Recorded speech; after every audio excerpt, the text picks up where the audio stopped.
حضرت ابو ہریرہ رضی اللہ تعالیٰ عنہ فرماتے ہیں تبوک کا موقع تھا، سفر تھا،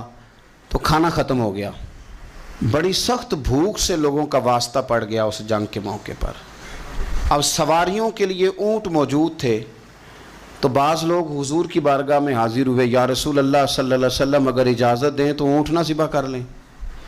گوشت ہم اس کا کھا لیں گے اور ان کی جو چربی ہوگی اس کا تیل بنا لیں گے، تو حضور آپ اجازت دے دیں۔ نبی پاک صلی اللہ علیہ وسلم نے فرمایا ٹھیک ہے تم اونٹ ذبح کر لو، اپنی ضرورت کو پورا کرو، ضرورت کو پورا کرنا ضروری ہے۔ اب اجازت مل گئی، لوگ اونٹ ذبح کرنے کے ارادے سے اٹھے تو حضرت عمر نے روکا، فرمانے لگے ذرا ٹھہر جاؤ، لوگ رک گئے تو حضرت عمر حضور کی بارگاہ میں حاضر ہوئے، یہ مسلم شریف میں موجود ہے۔ عرض کرنے لگے یا رسول اللہ صلی اللہ علیہ وسلم اگر ہم نے اونٹ ذبح کر لیے تو سواریاں کس پہ کریں گے؟ تو سواریوں کے لیے